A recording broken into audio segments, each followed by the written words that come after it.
Say your best, your best. Your midnight will change, the pain will go. Say your best. I know the best is yet to come. God knows your best is yet to.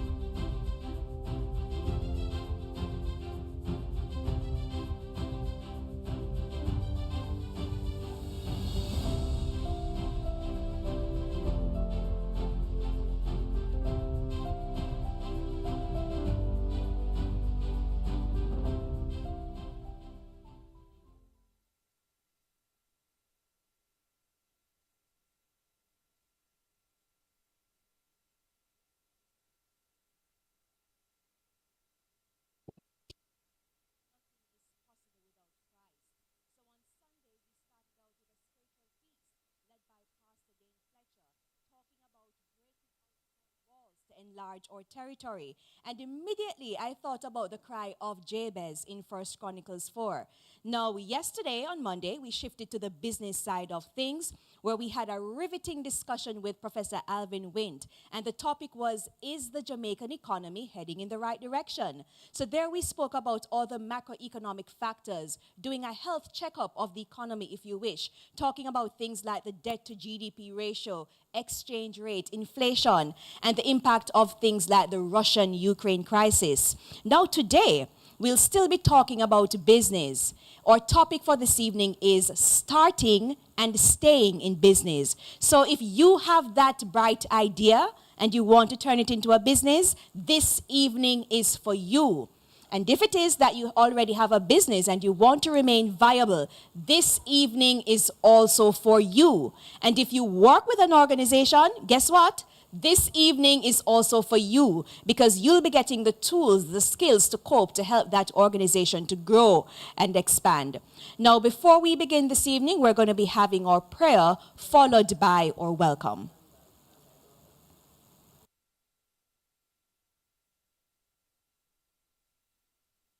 Eternal Father, thank you firstly for the gift of life.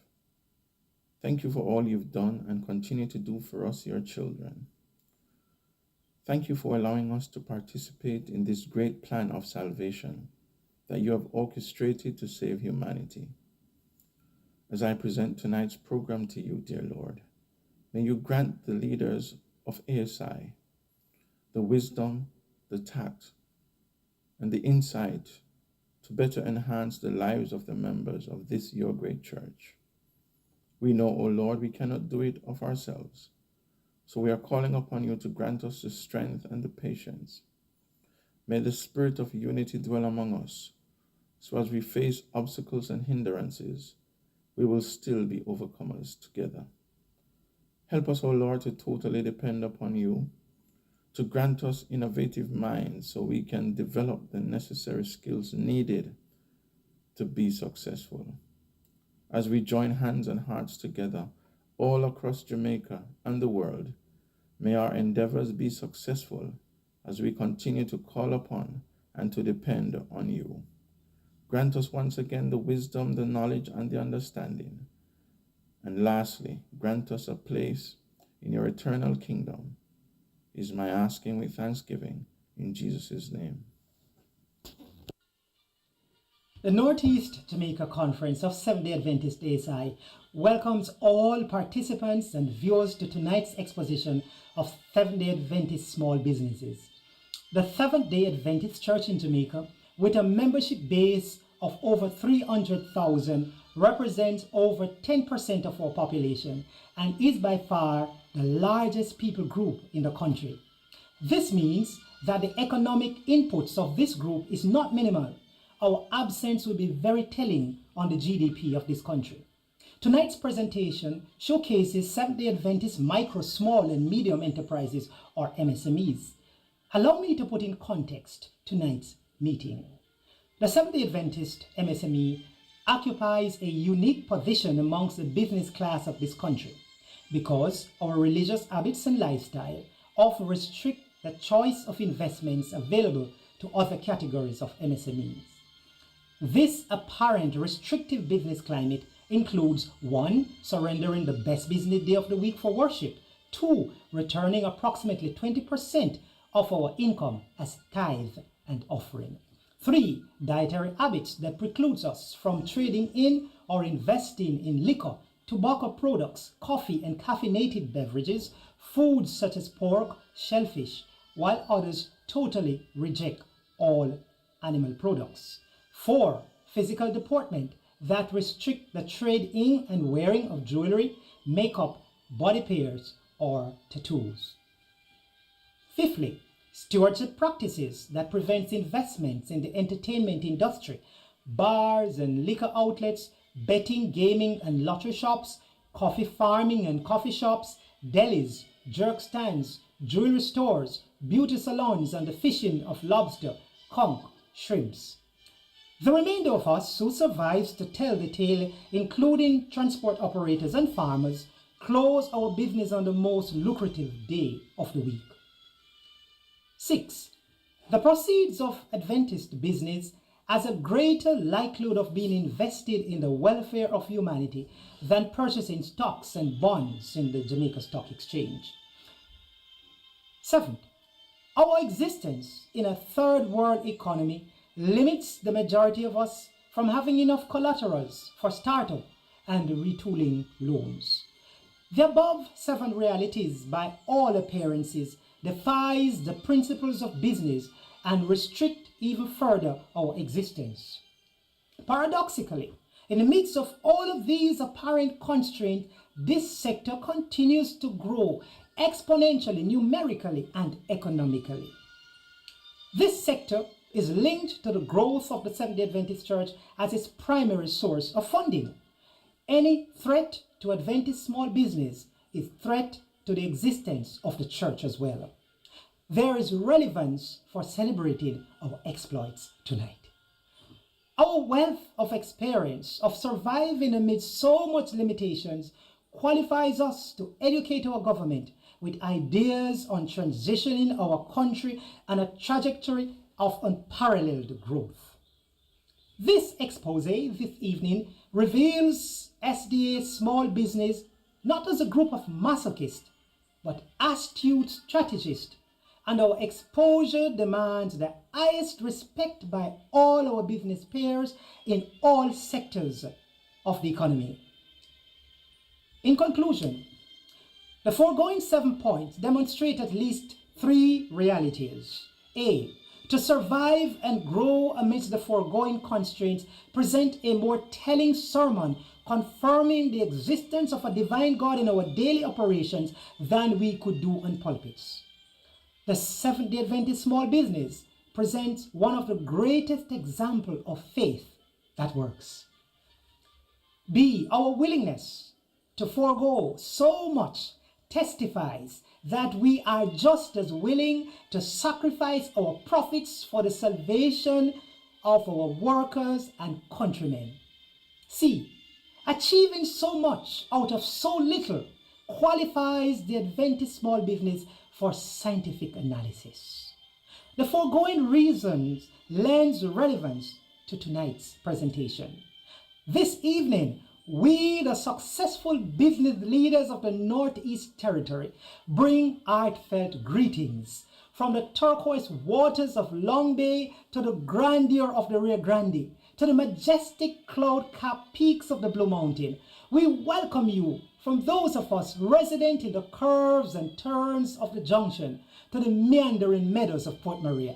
From Hector's River to White River, we welcome you to this platform. I thank you.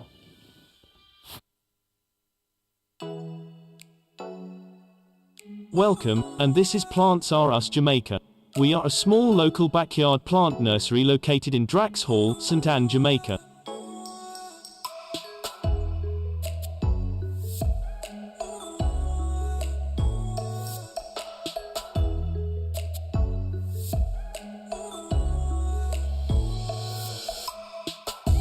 owned by the McBeans. Our main goal at Plants R Us Jamaica is to bring the absolute highest quality plants to the public using eco-friendly growing practices.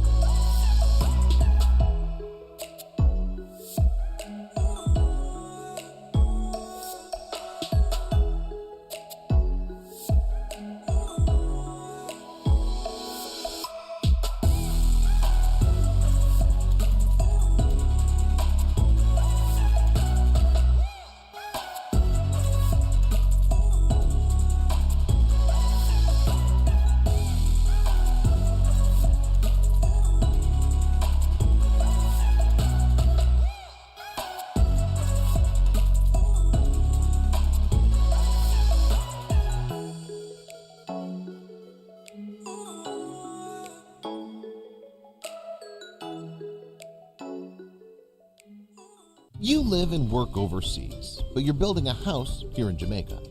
Because you're so far away, you're physically not able to go to a store for all your electrical and lighting needs.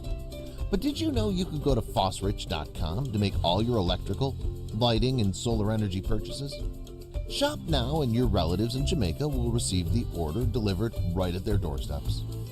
Find peace of mind by letting Fosrich Company Limited worry about your lighting, electrical, and solar energy needs, LED bulbs, and Siemens products. Visit our website and shop now at fosrich.com/shop. Get your delivery at your door or office. At Fosrich, we serve you better. Thanks for staying with us. And if you're just joining us, you're watching day 3 of ASI Jamaica Week 2022. And our topic for tonight is starting and staying in business. Now, before we move forward, just to let you know that our prayer was done by Elder Creighton Latibodier, and he's the executive member of the ASI Northeast Jamaica chapter. And the prayer was done by Noel Terrier, and he's the president of ASI Northeast Jamaica chapter. As I've said before, the topic is starting and staying in business. And you know how we do things on this platform. If you have a question, please type it in the chat. I'm going to be telling you about our panelists shortly who will also be making presentations. So as you listen to the presentation, write your question in the chat. And if it is that you have other burning issues that you would want to be addressed, you can also write those in the chat. Our first presenter will be Georgia Silvera Finnegan, and she's a chartered accountant and tax consultant. Georgia? Thank you. For the last 2 years, I believe we have become more creative, more entrepreneurial than any other time in the business community. The pandemic has allowed added time for many individuals to generate business ideas, either because you have found yourself with more time on hand, maybe because you were made redundant, or maybe because you were laid off from your job, or persons found themselves with more time to think of monetizing untapped talent, skills, and resources. In fact, the Gleaner reports in January of this year, January 14th, that data from the Companies Office of Jamaica suggests that more entities were registering with the Companies Office in 2021 than prior periods.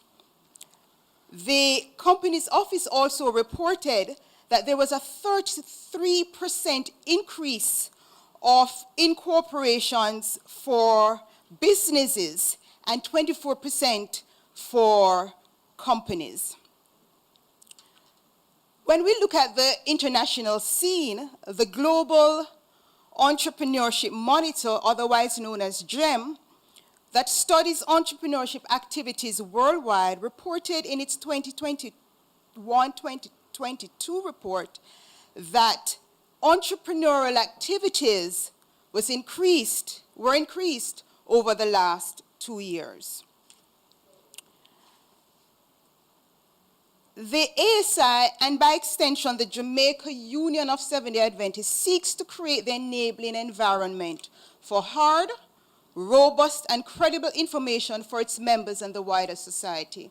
It is hoped that the information provided this afternoon will be a catalyst for the key entrepreneurial decisions that will stimulate sustainable forms of entrepreneurship and promote healthy entrepreneurial ecosystems within Jamaica Union, the ASI community, and Jamaica, thus allowing us to break out of our walls and to enlarge our territory.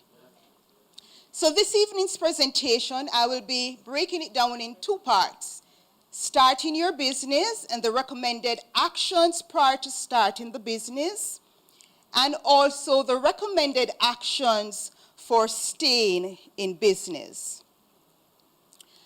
Now, in order to start a business, we're gonna need an idea. And most businesses germinate from an idea. The idea generally stems from a need, whether it is your own need or needs that you have identified around you and that you will seek to fulfill with a business venture. Having sat and come up with the idea, what is required next is for us or for you to do what we call a feasibility study. And what is this? It's really to ensure that the business idea is feasible, feasibility study, or the business idea is viable. And viability is dependent on whether or not there is a demand for the product that you're thinking of, or a demand for the service, or are there resources available, whether financial resources, whether raw material. Are these things available? So the feasibility study will cover how viable your idea is. And before you move further into considering a business startup, one should assess his or her own strengths and weaknesses. Now, not all persons, we can create entrepreneurs with training, but entrepreneurship most times is inherent. And so you would have to do an intrinsic look at your own behavior. Do you have a positive mindset? Are you resilient? Do you handle rejection, stress? Do you wish, or are you willing to fight for this business that you want to start? We have another P, and I've broken down the assessment of your own strengths into 3 Ps. So the positive mindset, the second one is passion. Do you have that inherent passion, that drive to start your business? And 3, what's your perception about failure and risk? There are many persons who are risk averse and will not take the plunge into entrepreneurship or business. So you'll have to assess your own strengths and weaknesses to determine whether or not you want to venture into starting a business. Having done that, you would need to select the type of business that you would want to pursue. And in selecting the type of business you want to pursue, that will be hinged on the long-term plans that you have for the business, what goals you have in mind. Now, the selection of the business type, it's either a sole trader or a partnership or a limited liability company. Now, we're going to look at the difference. I mean, most persons would say, I want to go into business. But there's a marked difference between what we refer to as a business as opposed to a company. And a business really is simply an individual who is trading under a business name. So you can have John Joe trading as Joe Shop, right? So that's a business. But when we come to a company is said to have a separate legal entity from its owners. Right? So whereas a sole trader and the business are one and the same, an entity is a company is a separate legal entity. So what are the types of businesses which we would have said before? Sole trader business, partnership companies, public limited company, private limited company, which we'll be focusing on. Now, in order to select the business type that you will venture in, it's good to look at the pros and cons of each. So for a sole trader, it's easy to set up, easier decision making, and decision making rests with the owner. There is increased privacy, as your financial documents are not publicly available, and all profits belong to the owner. What are the cons? What are the disadvantages? It is not regarded as a separate legal entity. It is not easily transferable as a going concern, meaning if the owner dies, most times the business will die with the owner. There's unlimited liability, meaning if the business has a debt, that debt belongs to the owner. And crucial, one of the disadvantages is that it's difficult to raise finance when you're a sole trader. Another disadvantage that you should consider is that tax rates may become unfavorable as the business income increases, because presently in Jamaica, we have a 25% below a $6 million income stream, and then that rate is 30% beyond. Let's look at a company. What are the pros? It's regarded as a separate legal entity, meaning that the liability of the company is limited to the company. So if you invest in the company, you cannot lose more than what you have put in the company. Corporation tax is fixed. Registering a company means that no one else can use that name. If a member dies, the company continues to exist. It's easily transferable as a going concern. And it's also easier to expand and better able to obtain credit. What are the disadvantages? One disadvantage is that additional responsibilities for compliance with the Companies Office of Jamaica. Incorporation fees are higher. Company information is public. Now, having looked at the various structures and having decided whether or not you will pursue a sole trader or partnership or a company, the next thing that needs to happen is a business plan. And for any business to succeed, you must have a business plan. You must have a plan. And I have this extract here from Walt Disney. It says the way to get started is to quit talking and begin doing. So you would have had the idea, you would have shared it with your friends, you would have looked at the types. Let's quit talking and let's start doing some work. So the business plan. The business plan will outline the business description, market analysis and strategy, looking at what the market, your marketing and sales plan, how you plan to get the product or service to the potential customers and clients, your competitive analysis, looking at your competitors and how you're going to make your service better, products and service description, what you will be making, what services you'll be offering, operating plan, and very, very important, you would need a cash flow projection for at least 3 years, which will indicate the period the company will make a profit and what we call your return on investment. So if you invest 100 million, after X years, what percentage am I getting as a return? And this will gauge you when entering into business. Having done your cash flow projections and your business plan, it's time to register your business. And the first thing to do in registering your business is to go to the Companies Office of Jamaica website and do what we call a company business name search.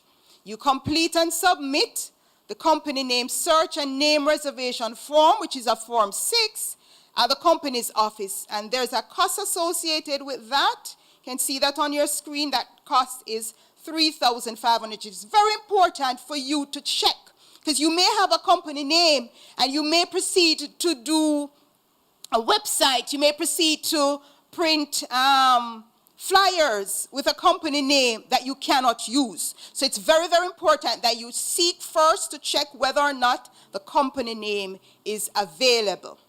Another thing we are encouraging is that you develop an acronym for your company name so that it's on the lips of your potential customers, and design a logo. And this logo, once customers and potential clients see that logo, your products and services will become identifiable easily. So I have on screen where you could go to register your business. In Kingston, Grenada Way, in Montego Bay, it's Eldermere Drive, Fairview. And the website is there. For the registration of your business, remember, we have business and company. For the registration of your business, you're going to need to have in mind your business name. If you want to register as an accountant, you would need a practicing certificate or any other discipline that requires a practicing certificate or license, proof of your identification and residence. Once the documents are approved by the Companies Office of Jamaica, you will be provided with a registration certificate which lasts for 3 years, and you would need to renew it thereafter.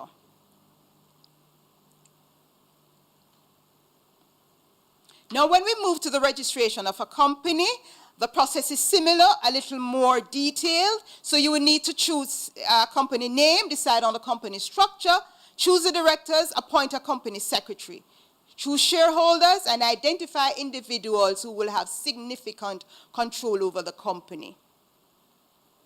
Now, you are also required to register for tax compliance accounts, and this process in the last 5 or so years have been integrated at the company's office, so that registration takes place there. Now, the next step after registering your company, which is very, very important, is to open a bank account, because we don't want to commingle personal funds with business funds. You set up your bank account in your business's name. You appoint signatories to the account in case you have chosen a checking account. Now, moving on, you need to look at what your startup costs are. So pre-operating expenses would include costs of the business plan, research costs, etc. Initial startup costs would include advertising and promotion, website fee, domain cost, employee cost, capital costs if you're going to need plant and machinery for manufacturing, or office equipment if you're going to have brick and mortar set up. Now let's look quickly at your potential source of financing for your business. Personal investment, either from your savings or your investment sucked away, or you can have equity investment. So you have investors sharing a part of your business. Most times, per startup, you don't want investors to have a percentage of your business, so you could have it over a tenure, let's say 5 years, and then you have the opportunity to buy back. You can also look at debt financing, where you get a loan from a bank or from a friend. There are also opportunities for grant financing, and I'm going to share with you quickly the opportunities for grant finance. The Development Bank of Jamaica offers grant vouchers to small, medium, and micro enterprises. They also have what we call an Ignite program, which looks at companies and businesses that are innovative, and they encourage this business venture by offering grants. The grants are channeled through what we call business service intermediaries, and the intermediaries will provide coaching, mentorship, project management support, technical expertise, and they will execute a structured program to build your business. You can also get financing from the Caribbean Development Bank. The websites are here: Caribbean Export Development Agency, and we also have another entity, the First Angels entity, which gives you equity investment, and they provide mentorship. And by equity investment, they invest in your business, they take a share of your business while providing funding. Now let's look quickly at having set up your business, what you do or what you need to do to stay in business. There are two sets of factors, external factors, and there are internal factors. The external factors we have very little or no control over, which would be your taxation, your ease of doing business, the regulator framework within Jamaica. Now, again, I'm referring back to the GEM, the Global Entrepreneurship Monitor, which suggests, and the World Bank report, 2021-22 report suggests that there has been significant improvement in Jamaica with the ease of doing business, access to financing, reduction in costs of taxation, which will make operating businesses and companies in Jamaica much easier. Quickly, I'm going to go through some highlights. Get organized. If you want to stay in business, you have to be organized, complete the tasks that are essential to your business survival. Keep detailed records. Keep detailed records, books, financial records. Why? They will assist you in determining the health of your business, identify where improvement is needed, determine whether or not you're making a loss or a profit, and the records will allow you to better source financing for working capital and expansion. You cannot go to a bank or a financial institution for a loan without proper records. And also, you need to keep proper records for taxation and regulatory compliance obligations. Analyze your competitors is another thing you need to do to stay in business. You need to know what's happening with your competitors, what they're doing, what products are they offering, so that you can strategize, differentiate your product, and get that competitive edge. You need to also understand risk and reward, stay calculated risk to help the business to grow. Another factor in staying in business is your location. So, for example, if you're going to offer a service, let's say a restaurant, you would want to be in a town center, highly trafficked, right? If you're going to offer a home for the elderly, you would not want to be in that location. You'd want to be in a more serene location, right? So location is key depending on your target market. Be creative. Always look for ways to improve. Be able to pivot. By that we mean, as the environment changes, especially with the pandemic, be able to change your strategy. Offer online alternatives to your customers for purchasing and for payment.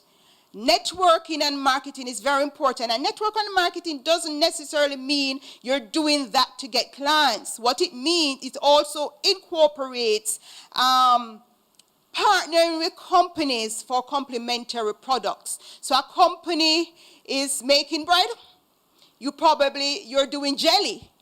Go over jelly as a small business. You partner with that company for complementary products. You also ensure that your brand image is sustained. And by that we mean we find the right persons for our business, ensure that when you employ someone, the person represents your brand. For example, in the service industry, the person should have a natural smile. It shouldn't be forced for a service industry. Intelligent, naturally friendly, pleasant. Choose an appropriate supplier. Cheap versus quality, depending on your products and your target market. And provide great customer service. Engage entities to provide assistance for your business. The JBDCJ, Young Entrepreneurs Association, UTEC has an incubator program. Jamaica Manufacturers and Exporters Association also provide help, and the Development Bank of Jamaica. I'm going to share with you a thought. Successful entrepreneurship can both drive economic recovery and meet the ambitions of talented and creative individuals across all economies. And in unleashing the entrepreneurial potential, offers a much better route forward as we break out of our walls to enlarge our territory. I hope that after this presentation, I would have unleashed whatever entrepreneurial potential there were. Thank you very much.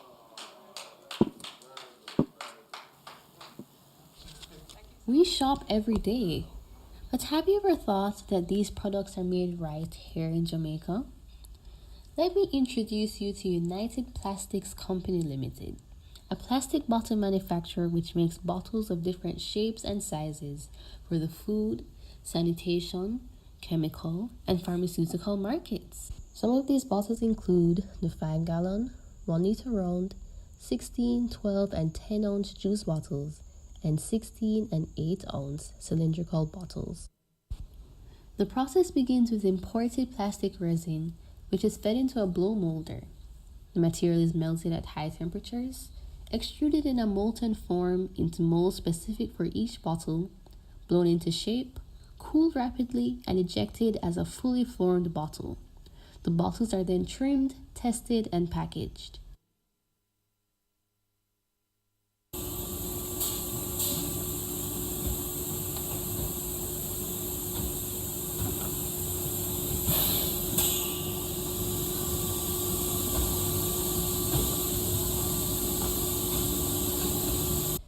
United Plastics, a member of the Jamaica Manufacturers and Exporters Association, started production in January of 1996 and today employs 50 workers.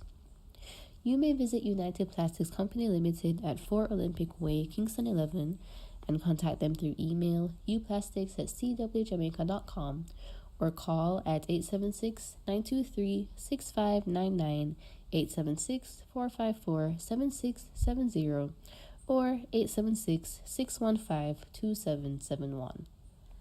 This is United Plastics Company Limited, where the customer is number one. Maranatha Health Food Stores and Vegetarian Restaurant. To share Christ in the marketplace, Maranatha Health Food Stores and Vegetarian Restaurant has created Complete Healing as its flagship ministry outreach program. Patrons can, however, access health literatures and glow tracks in our 5 locations. Complete Healing Through the Laws of Health is a non-profit ministry created by Maranatha Health Food Store with an aim to assist individuals in improving the quality of their life through the use of nature's resources. The holistic teaching of health reformation and its impact in sustaining life, the preservation of health, and directing souls to Christ forms the core of this ministry. The team of passionate trained medical missionaries whose main purpose is to preach and teach health reform to everyone they meet is led by co-founders Dr. Joan Lamley and Terrence Taylor. Through this ministry, souls have been born for the kingdom, many prodigals have returned to the fold, and countless Bible studies are being done. Complete Healing Through the Laws of Health operates naturopathic clinics in 3 physical locations: New Kingston, Mandeville, and Brownstown, plus virtually. They also provide spiritual health and counseling for persons via the prayer platform Zoom meeting that meets every morning called Prayer Mountain, birthed from the November 2021 medical missionary training. This prayer ministry also conducts fasting and prayer every second Wednesday, monthly. During the pandemic, the ministry began a children's program called Young Missionaries for Christ, to engage the children and teach them the health message and the love of God. As this ministry seeks to provide complete healing for the sick, a lifestyle center is being constructed in Bamboo, St. Anne, Jamaica, and there are plans to offer hydrotherapy and massage services at the Kingston office. We are often told that life is a journey. The path we take and the choices we make will lead us somewhere either to success or failure. This is also true for health. The lifestyle choices we make will either lead us to health or sickness. Through this ministry, we have seen the lame walk, the not-so-blind see clear, and the trouble-minded freed from life's doubts and fears. In the year 2021, between Maranatha Health Food and Complete Healing's weekly health lectures, Bible class, cooking class, medical missionary training, and other presentations via Zoom, over 93,550 persons were reached, including children. Numerous praise reports of health and healing were received, and at least 4 baptisms were done. As the pandemic restrictions open, 2 physical health fairs were conducted and many more are planned. Here at Maranatha Health Food Store and Vegetarian Restaurant, we are committed to share Christ in our workplace. Thanks for staying with us as we continue our discussion on starting and staying in business. We had a riveting presentation from Georgia earlier, and you can stick around because you'll be able to pose questions to her when we reach the question and answer segment. And remember that quote that she had from Walt Disney, something I think I need to tell myself as well. Stop talking and start doing. And she also spoke about some of the best practices in maintaining a business. We're going to come back to Georgia's presentation in a bit. As I said, you'll be able to pose questions to her. So please feel free to write your questions in the chat. Now we're going to be moving on to another presentation, and this time we'll be hearing from Tanya Allgrove, and she's the Assistant General Manager, SME Business at NCB. Tanya? Hi, good evening, everyone. And let me first express my gratitude for you having us here this evening. Let me first address, there is, I think that there's a sense on occasion that this concept of an SME is a bit of a buzzword. What does it really mean? Is it important? And I think it's really important to highlight the importance of SMEs in our economy. Really, the estimates vary, but anywhere between 85 and 90% of all businesses in Jamaica are SMEs. And also, they represent employment for over 60% right across the country. So I think we can appreciate that the role that SMEs play in our economy is very, very critical. And this is why at NCB, we are certainly so, we consider this segment so important to us, because one of the very important elements within NCB is our commitment to nation building. And NCB's long-standing commitment to nation building is consistent with our goals for Jamaican SMEs, as we seek to provide the necessary support to bridging the gap, to become sustainable and profitable businesses, create employment, build wealth, and grow the economy. And this really feeds into our overall approach for our segment and how we address the needs right across the board. So at NCB, we have developed a specialized support structure dedicated to meeting the needs of the segment.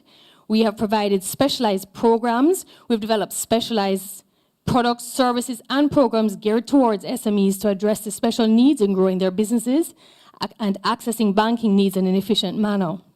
We've designed specialized funding options with partial guarantee programs, capacity building programs, as we seek to support SMEs in developing their businesses, growing their businesses, and developing sustainable and profitable businesses.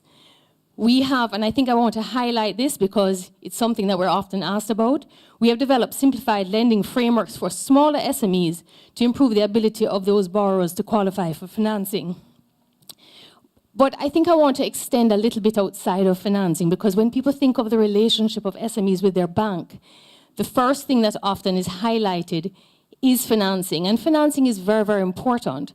But I think what I'd like to share is a slightly different way of thinking about it. Banks are there as your partners for you as you seek to operate and grow your businesses. Think of us as sort of your core systems in the background. So we support you as you try to operate your daily businesses, whether you're making payroll, you are collecting payments from your customers, you're making payments to your suppliers, you are purchasing goods and services, you are buying equipment. The bank is in the background of all of those activities. And so one of the things that we have really sought to do at NCB is to try to ensure that we have all the products, services, and solutions to allow you to run your businesses seamlessly. So what we are hoping that we are providing for you is sort of a core underpinning to your business as you run your daily operations.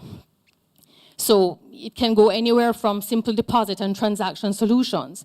So we have your basic checking and savings accounts, to meet all your needs, but we also try to make sure that we have payment solutions to allow you to receive and make payments seamlessly. We've tried to ensure that you have easy access to your accounts, that you can do those operations from your desk so that you don't have to be moving up and down. What you don't want to be doing is spending your time doing your banking. You want to be spending your time running your business. So I just want to highlight quickly here this concept of going digital.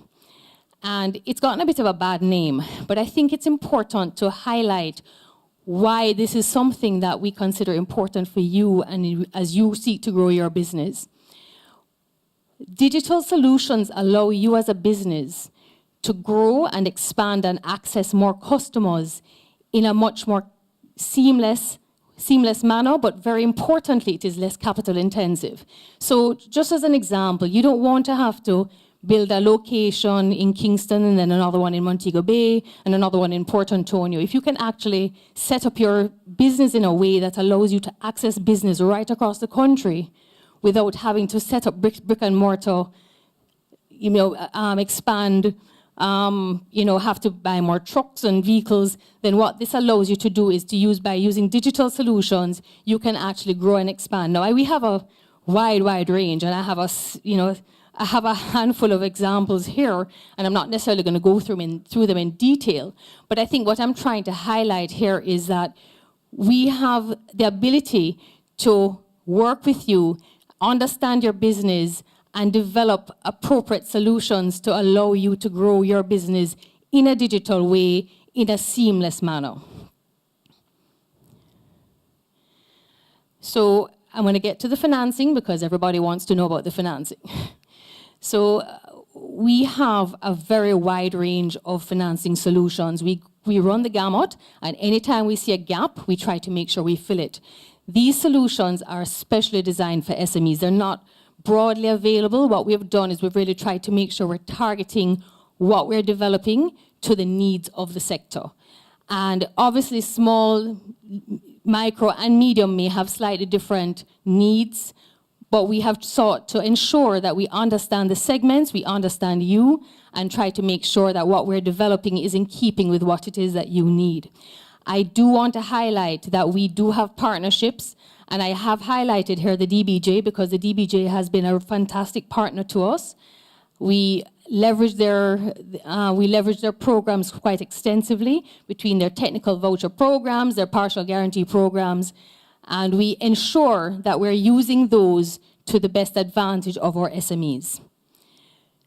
I'm going to highlight a couple of our very special facilities because these are the ones that we think have very broad interest and are probably better targeted for some of our smaller SMEs in this case.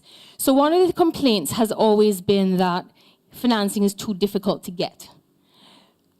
It is something that we really set our minds to, and we have really developed these very specialized solutions, particularly for micro and small businesses who also may have limited collateral, but they have good banking, very good banking operations. They operate their accounts in a solid manner, and they meet all their obligations. We have developed programs specially for this segment, and this is specially designed with easy access to financing. So in many cases, you don't need financials for these particular facilities. There are exceptions, but for the vast majority of people who are going to be accessing these particular facilities actually don't need to provide us with financials. You have to have operations with NCB that demonstrate your capacity to pay. In the merchant advance case, we've designed this specifically in relation to your POS flows. That is when you swipe your credit card, or as people swipe their credit or debit cards. When you settle with NCB, we allow you to borrow against those flows. And you borrow on an unsecured basis. On the basis of those flows, you can get up to $25 million. And we have a similar one for people who don't actually have businesses that utilize POS machines. In a similar way, you can actually borrow up to $15 million. And I'm sure you'll forgive me, but I must use the opportunity to highlight to you our brand new baby in our house, which is our NCB SME Boost. This facility was very specially designed for our medium businesses who are already in operations. They already have businesses well established, but they're seeking to grow and expand. This is very especially targeted towards productive sectors. And when I say productive sectors, I'm speaking about manufacturing, agro-processing, export businesses, tourism, all of those kinds of businesses that we believe are very, very critical as Jamaica seeks to regain traction in our economy and continue to grow. This is a facility where we have gotten a lot of interest. You can borrow up to $250 million, and you can borrow for up to 10 to 15 years, depending on the purpose.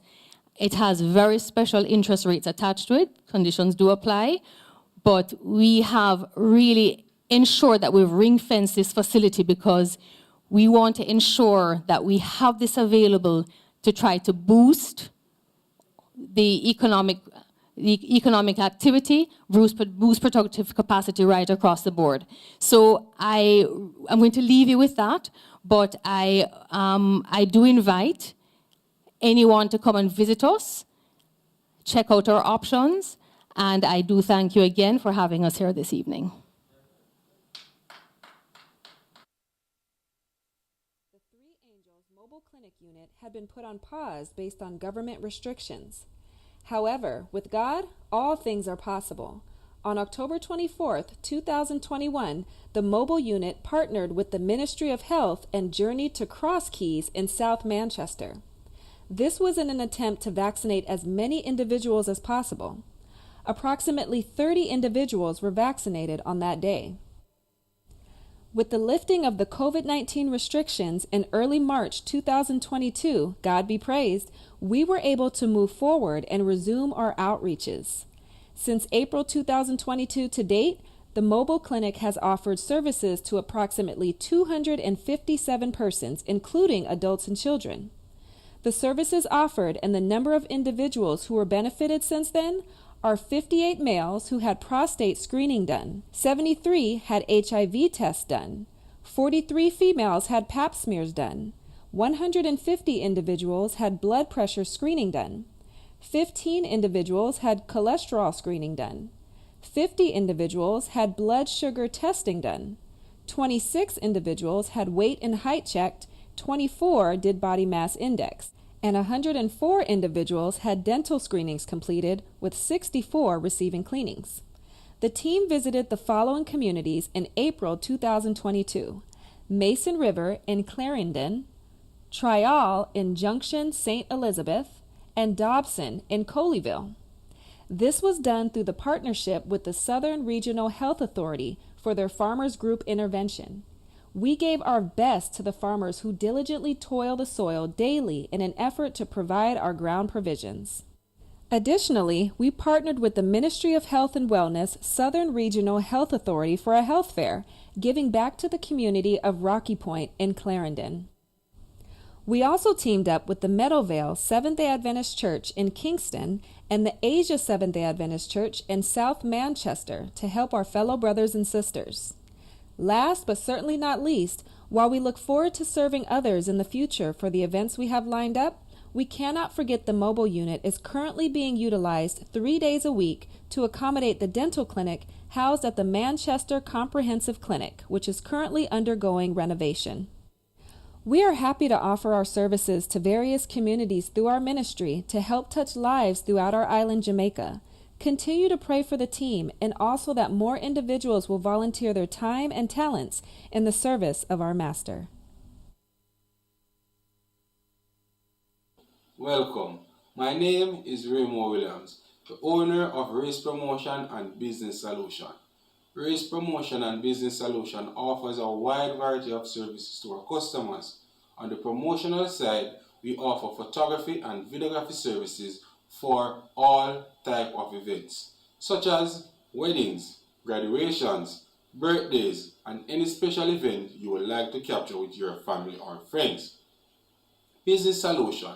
We offer functions of business such as marketing, accounting, HR function, branding, and other functions of business. Race Promotion started when I saw the need for small business to scale. I realized that they were having a lot of challenges in the functions of business, especially the accounting and marketing. After leaving Northern Caribbean University, I grouped a couple of my friends and we started this business. Race Promotion is here to assist you in your functions of business and pairing this with capturing your special events to let you smile. You can follow us on Instagram and Facebook.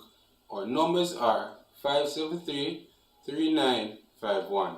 That's 573-3951. Race Promotion. We save the day literally. All right, so we're...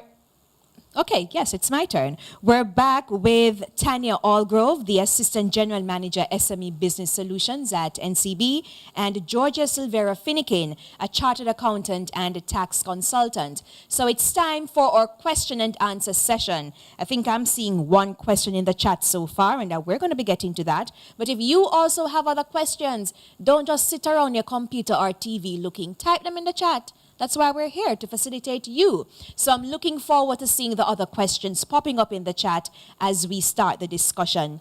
Let me start off with you, Georgia. You spoke about the need to have that idea in creating a business. What if I have an idea, but we know that nothing new exists under the sun? I have an idea, but it seems as if the area is saturated. What do I do? Okay, if you have an idea that seems to exist, and is quite prominent, what you could do is look at, let's say, a product. How is the product packaged? Are you comfortable with the packaging? Right? You could improve on the packaging. How is the product made available? What is it that what exists now, you'll have to go in store to get that product? You could make it available where you deliver, you know, to the potential clients. So although an idea exists or product and services exists, you can improve on those products and services and still generate business from that. All right, going over to you, Tanya. Capacity building is an important part of helping businesses to actually do what they need to do. For example, the business plan. A lot of business people struggle with the business plan. So I have an idea, I have something written on paper to some extent, and I come to NCB. How can you assist, if at all? So we don't prepare business plans internally, but we do have a number of partnerships right across the board. JBDC would be one of them, for example, but they're not the only one. What we do, however, is that we also leverage the technical voucher programs from the DBJ to provide some assistance in paying for it, because that's the other element is people feel constrained by the ability to actually pay for some of these services, and they don't really know where to turn. So we usually leverage partnerships in that form, generally speaking, for business plans. Okay, you're done? Okay, because I wasn't interrupting you, no problem. Georgia, you also spoke about record keeping, and Tanya alluded to it as well, the importance of not commingling the funds, your personal funds with your business funds, because if it is that you need a loan, you need to establish what has been happening in terms of your revenues and expenditure with your business. What other records should I be keeping up to date? Record keeping is critical for business success and for you to determine where you are in your business, how profitable you are. Outside of records, you will not be able to determine that. So records include, you can have automated systems, information systems that automatically generate your reports from your data entry. Or if you're a small business, you could have manual records of your sales. Let's take the simplest example. If you are a hairdresser, how many clients did you get today? You make a note of your clientele, what they paid. So you'll have a record of your total income. You're going to buy products. Have a record of the cost associated with the products. There you are incurring transportation expenses. Document what your transportation expenses are. Because when you now go to seek financing from the bank, they're going to ask you for a cash flow projections, income and expenditure accounts. And you're only able to draft that income and expenditure account, or your accountant is only able to draft that account if there are records and data available to provide that information to financial institutions. Record keeping is also very, very vital for your tax obligations, filing your tax returns, because, you know, as we all know, the tax is based on the profit made, and you can only determine your profit if you have a record of your total income and your expenses. And so record keeping is very, very vital to sustaining businesses. You will need to know, are you expending too much in an area? Is this expense too excessive over the last 3 months, so that you can curtail expenses and be more efficient? And record keeping allows you to do that. Yeah, so for example, using back the same analogy that you made about the hairdresser, if you realize that you have a shampoo that you normally costs $200, but you can get the same shampoo to wash the client's hair with the same, should I say, level of quality, and you can reduce your expenditure by perhaps $50 if you get a shampoo for $150. So practical things like that will help you if it is that you keep proper records. Anything you want to add to that, Tanya? I think I'd like to just highlight that the matter of record keeping, oftentimes people refer to the need to give those records to the bank. And I think Georgia just highlighted something that's very, very important. It's something that we keep trying to share with our clients, that the record keeping is for you. This is how you make your decisions in your business. So it's not just about trying to save money. It's really about understanding, are you actually selling your product or service at a profit? Because it's oftentimes the case where individuals are operating a business and there is cash coming in, but they don't understand why they have no money at the end of the month. And it's oftentimes because they don't understand the inputs in their business. They don't understand what the decisions that they're making in their business are, how they're affecting their operations. In your presentation, you mentioned about business solutions, and for example, digital solutions was a term that you used. Give me a practical example of what you would be referring to for a particular type of business. And it's going to vary quite a bit because it's going to vary based on the business need. But, you know, we do have a couple examples. Certainly during the last couple of years, the ability to really encourage customers to make that shift has really skyrocketed. So I can give you a couple examples. We had this, obviously no names, but we had this hardware operation, relatively new business, family business. They provided a wide range of products and services, and they actually provided their services island-wide. You know, so they went on to a lot of the standard products and services. We actually onboarded them into the standard POS, and you know, which is, you know, again, the swipe machine, right, to be able to collect payments for their goods and services. But what they're finding is that it was limited. So what they were able to do is that we have this solution called a payment button, and I'm not going to try to explain to you what that is. But what it allows them to do is it allows a lot of customers who would normally have access to a swipe machine to actually make a payment to you as the business owner. So I don't have to come to you with a POS machine for you to be able to swipe a card that you may not have. This payment button allows you to actually make that payment without a card to me, without me having to bring this machine to you.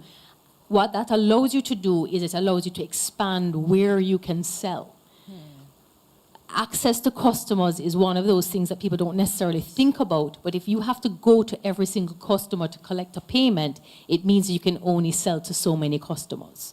By expanding the ability to collect payments, what it allows you to do, now think of Amazon. Amazon sells all over the world. Why? Because they have a platform, it's a digital platform that allows them to collect payments from people all over the world. And so when you look at, for example, at things like marketplaces, we have a solution which is called a marketplace solution. It's like a sales aggregator. And what it allows you to do, think of like a food court. Mm-hmm. So you have all of these things in a food court, all of these different food providers, and you can actually aggregate. So this one individual can actually collect orders for all of those businesses within the food court, and they can collect the payment on their behalf and arrange for the deliveries. So think of those kinds of solutions and think of the impact it has on a business trying to grow without having now to actually go and build out new locations everywhere. All right. Thank you for that, Tanya. So for persons who might argue that I can't afford to pay the bank for a point-of-sale machine, in the end, it will redound to their benefit. Well, think of the cost of building a new factory instead. All right. Okay, I have some questions coming in. Let me pose this one to you, Georgia. The question is, what is the difference between markup and margin? Okay, markup and margin are both measures of profit. However, the difference is the base. So whereas markup is profit, expressed as a percentage of your cost price or your costs, margin is profit expressed as a percentage of your selling price. So we could use a simple example. If your costs amount to $100 and you made a profit of $20, it means that your markup is your profit over your cost, which is 20 over 100 as a percentage. Whereas your margin, because your cost is 100 and your profit is 20, your selling price would be 120. Mm-hmm. So your margin now would be your profit, which is 20, expressed as a percentage of your selling price, which is 20 over 120. And it's not so difficult for those people who think they're not mathematically inclined. At the end of this, you can just go back and listen to Georgia and just write it down, and you'll realize that it's actually a simple calculation. Tanya, you spoke about SME Boost, I think it was, in your presentation. Could you tell us, this is a question coming in, the interest rate for the SME Boost that NCB has? So this is a particular facility that we have ring-fenced the funding for. Recognizing the current environment that we're in, obviously what we have done is that we have earmarked this funding for a very special set of clients. When I say a special set of clients, special purpose, it was really for businesses in the productive sectors. Mm-hmm. And there are some other conditions that apply, and I put all that caveat in to say we've actually determined that we're retaining the rate of 6.95% for that particular pool of funds. 6.95%. 6.95%. Okay. And you also mentioned about your unsecured loans. Do you have secured loans as well? We have a very broad range we have an entire product suite. We highlighted those in particular because they are our most popular facilities. They are very easy to access. Those are fully unsecured, and they are really at unsecured rates, but even within the market, the rates are actually quite attractive. We obviously are in an environment now with rising rates, and we recognize that we have had to make some adjustments, but even then it's still pretty competitive. I'm not going to give you a rate here because they actually vary a little bit, but the point about those facilities in particular is how easy they are to access. Mm-hmm. You can actually get that within a week. I'm tempted to say something here, but okay, a week. We really hope that can happen with the customers. And it does. Okay, then, no problem. You hear that? She's telling you that it does happen in a week. So I guess you can try out some of the solutions and products that NCB has. Since we're on the topic of interest rates, we've seen where the Bank of Jamaica has increased interest rates by 450 basis points over the last couple of months. It's now at 5%. SMEs are worried. If it is that I'm faced with rising interest rates from your bank or other financial institutions, what do I do? Because customers don't have as much spending power, considering what's happening in the economy now. It is a scenario that we have had to be monitoring very carefully. You'll recognize that, and this is not unique to NCB. You would recognize that all the institutions right across the board have really tried to manage the level of increase that we are putting on our customers, because we do recognize that it is a shock to have such a rapid rise in rates, attached to something that you already have an obligation for. But we are going to have to raise rates. I'm not going to try to back away from that. We are in an environment of rates being aggressively increased, and we are going to have to move them. But what we're trying to do is to make sure that our customers have an ability to make whatever adjustments that they need to make while we make ours. So I can come in to sit with you and negotiate my rate? It's going to vary based on facilities. I mean, at the end of the day, we are increasing rates. We have, as I said, for the existing facilities, we have certainly tried to maintain a limitation on how much we've increased those rates. But certainly new facilities that we're negotiating, you will see an increase in the rates on new facilities for sure. Okay. Georgia, back to you. What do I do? I'm a business owner. And in Jamaica, and everywhere you go, persons want discounts. So you have the price of an item, and you say, this is my price, $100,000. You give it to the client, and them want ball on your price, to little or nothing.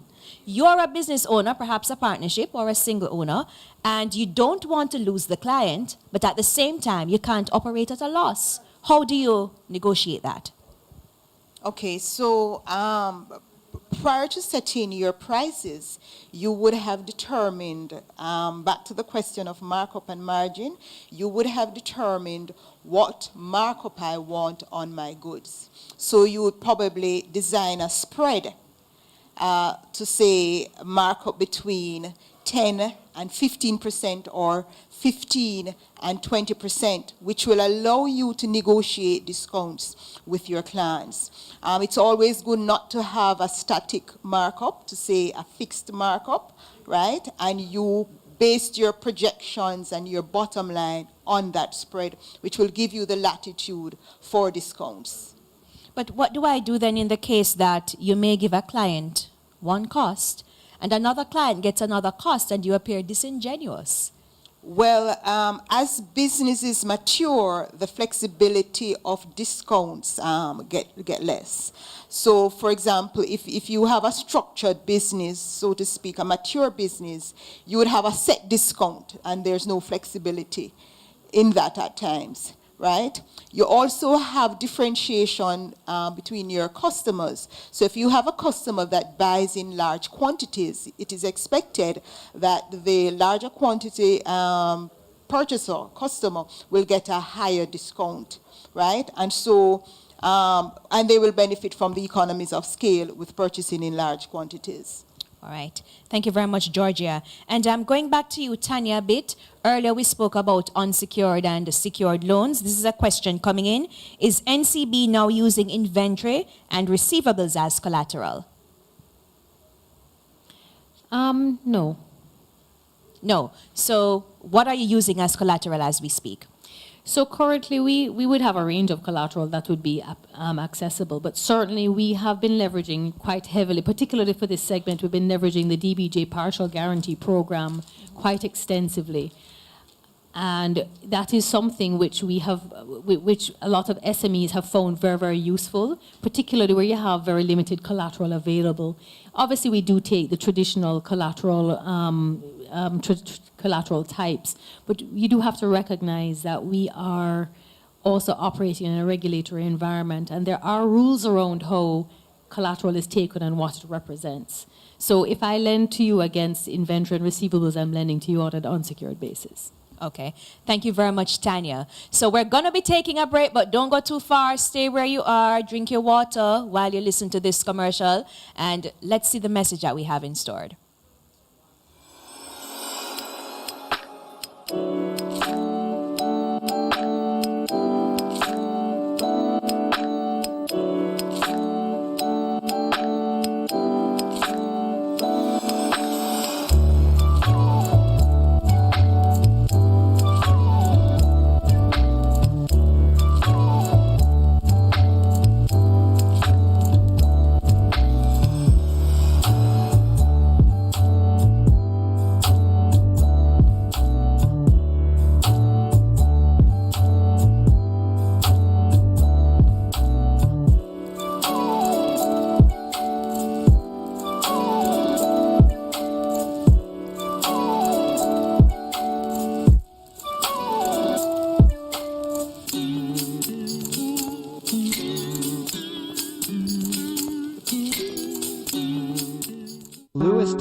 nutshell. Rehab, fitness, massage, we do it all.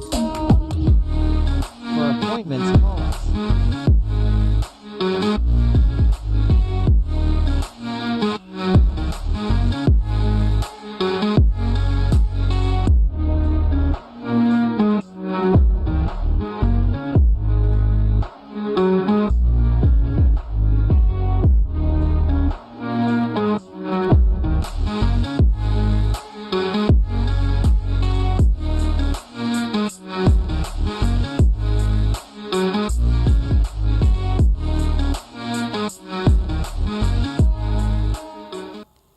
Thank you for staying with us. We're continuing our discussion with a representative, the Assistant General Manager for NCB, and we also have Tanya, who is a chartered accountant and tax consultant. Now, let me start back with you, Georgia. And I think I mixed up the titles a while ago, didn't I? Georgia is a tax consultant and chartered accountant, and Tanya represents NCB. All right, so Georgia, let's talk about some of the softwares that persons can use if they have a business. Okay, the simplest would be a simple Excel spreadsheet, but in terms of software, you could use, or accounting packages, you could use QuickBooks. QuickBooks comes with the tutorial manual, easy to use. You get your reports, you get your financial statements, your management accounts, your cash flows. So QuickBooks is quite popular. There's also Peachtree, a little older than QuickBooks, but those are good for startup businesses. All right. Thank you very much. I saw a question coming in the chat, and it seems to have eluded me. No, it has not. I'm trying to find it. I think it was coming from Gavin Lowe, and it's not popping up here. Gavin, could you just type back a question? I saw it moments ago, but it apparently has disappeared on my feed. So if you type, oh, no, it hasn't. I'm seeing it. Okay, so the question is from Gavin Lowe: is equipment leasing a better and cost-effective option for startup business? Who would want to take that one? Is equipment leasing a better and cost-effective option for a startup business? I could take that. Okay. Equipment leasing over outright acquisition has certain tax benefits, whereas you get both the interest portion of the lease payment and the principal portion of the lease payment as tax deductible in arriving at profit. So your profit on which tax is calculated is less for leasing. Also, leasing allows you to manage your cash flow, so rather than an upfront expenditure for acquisition, you lease the asset over time, and if you do a finance lease, the asset becomes yours and is recognized in your books at the end of its useful life. So there are tax benefits and cash flow benefits in equipment leasing. And most entities, companies now are going with leasing rather than outright acquisition. All right. Thank you very much, Georgia. We have another question coming in from, no, not that one, from Mr. Thomas. And I don't know why my phone is not working with me this evening. And I'm scrolling and I'm scrolling and I'm getting it. Okay, let me go with this one from Alfred Thomas before I move to the other. How important is a lawyer to starting a business? The functions of a lawyer are needed, similar capacity for an accountant. If you're going to start a company, remember we differentiated between businesses and companies. If you're going to form a company, it is advisable that you engage the services of a lawyer to look at the any shareholder agreements that you may want to draft, do the application to the company's office. And so there are benefits in procuring the services of a lawyer when you're going to register for a company. A lawyer is not needed. If you're going to register a business, a sole trader business or a partnership, because it's quite simple. You just sign and up the form. And the forms are self-explanatory. The company registration forms too are gives you the detailed explanation. But as I said before, if you're going to have like shareholders agreements and other additions to the structure of the company, you'd want to engage the legal services of an attorney. Yeah, and if you visit the Company Office of Jamaica website, you'll recognize that they've now changed the system a couple of years ago to a single form where you can just sign that up. Now, I have another question here from Mary Smith twice. You alluded to it earlier, Tanya, but the question is, could you talk about some of the business incubation services across Kingston and St. Andrew to help startups? So one of the businesses that one of the services I would point to would be First Angels, which Georgia had spoken to. First Angels is they're not a business incubation, but they are an angel investor network. They will tend to look at businesses that are at the very infancy stages and provide equity type financing for those businesses. They also provide, within that, they provide mentorship and support and coaching to try to ensure that they're going to, that the business that they're investing in, obviously what they're trying to do is invest in the future of that business and the sustainability of that business. That is a very structured approach, which is one of the elements that you really look for in trying to start your business, because one of the issues is that when people are starting businesses, oftentimes they're not aware of some of the finer points, some of the issues that they're going to face as they go along, because sometimes you're learning as you're doing, and sometimes those lessons are very, very painful and expensive. There are other incubation programs across the board. One of the things that I will share is that the JBDC actually provides a lot of support for small businesses, but also for startups. So they have a range of services that they provide to these kinds of businesses, which would include being able to share with them some of the activities that they need to be doing to try to ensure that the business is that they're setting it up to be on a solid footing. There is one that is up at I'm trying to remember the name of it, up at the University of Technology.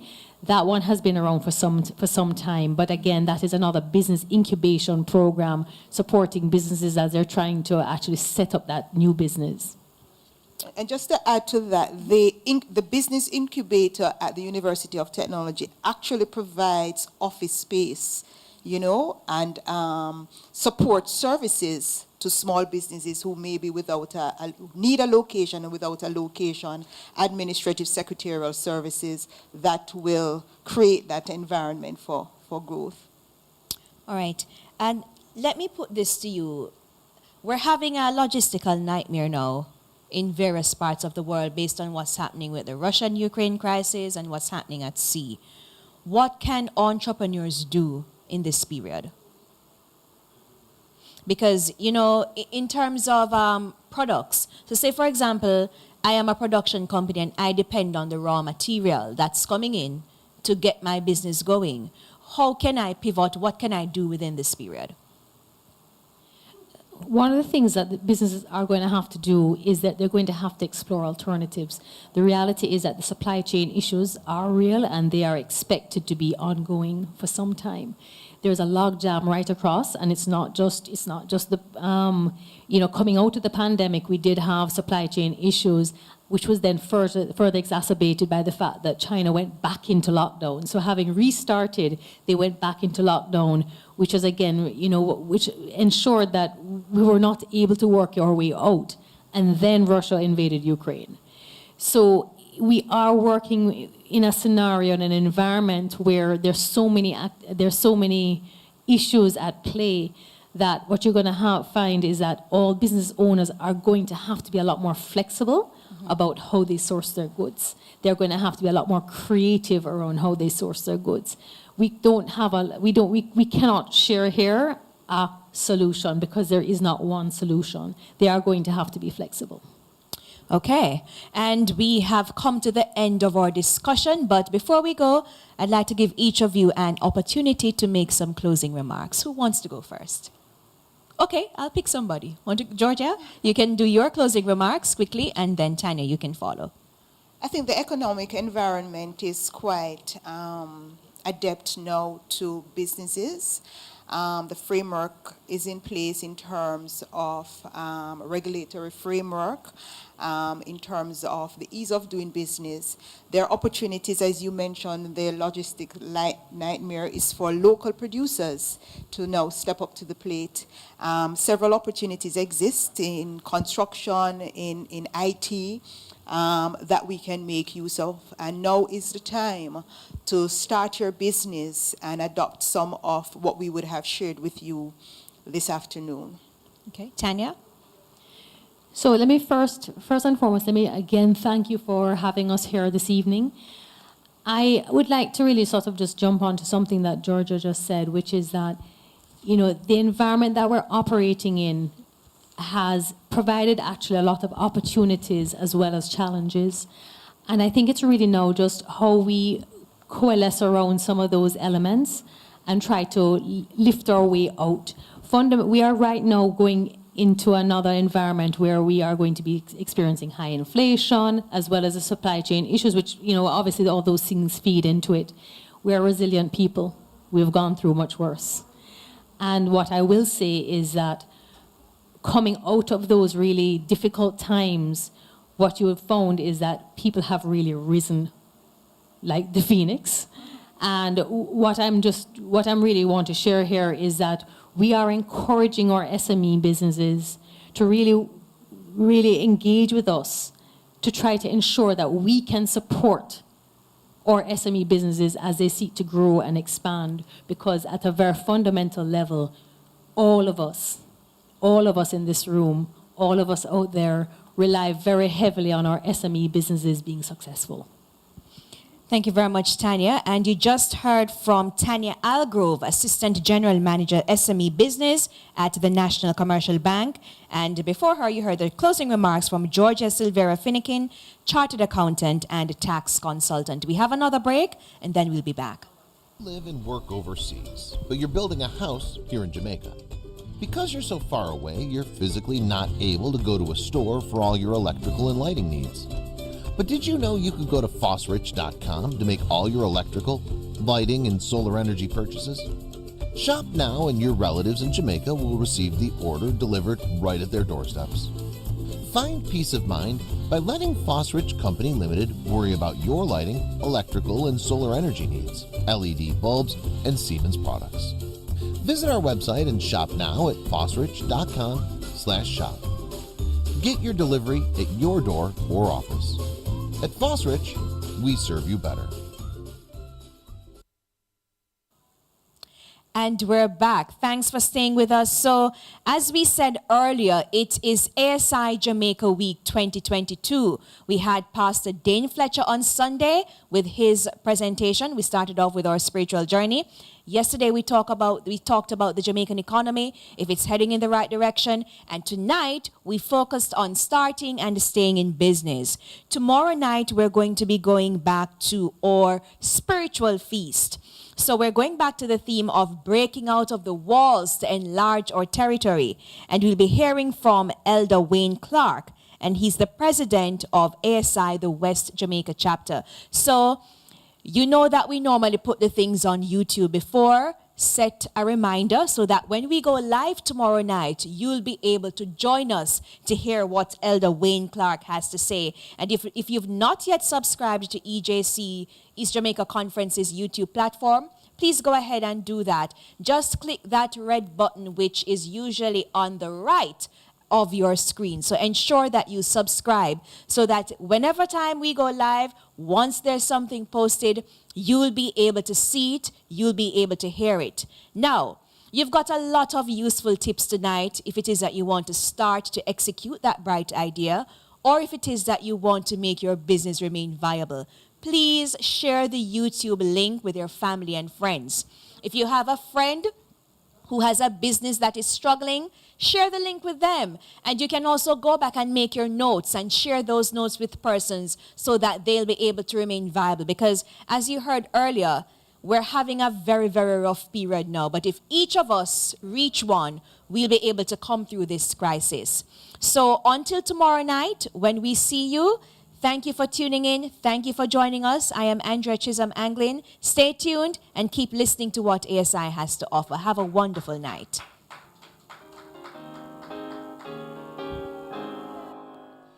There's a place for every worker in the vineyard of the Lord, where with all our powers united, we can toil with one accord.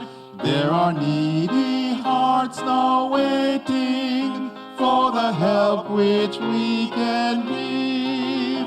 Let us guide them safely onward. Let us show them how to live. There's a place, oh may I find it, where my mission I can fill. Be it humble or exalted, may I hold it with a will. Help to serve my generation with a heart of love and grace. Help me, Lord, from this time onward, find and occupy my place. There's a place for every teacher in the Bible training school, where our natures are made sweeter as we teach the golden rule. There are called for royal service, where we only work and pray. Let us then be up and doing, teaching men the Savior's way. There's a place, oh may I find it, where my mission I can fill. Be it humble or exalted, may I hold it with a will. Help to serve my generation with a heart of love and grace. Help me, Lord, from this time onward, find and occupy my place. There's a place for every Christian in the church which we should serve, where we may uphold her standards and from duty never swerve. There are burdens to be lifted, there are hearts in pain and grief. Let us help the heavy laden, bringing comfort and relief. Oh, there's a place, so may I find it, where my mission I can fill. Be it humble or exalted, may I hold it with a will. Help to serve my generation with a heart of love and grace. Help me, Lord.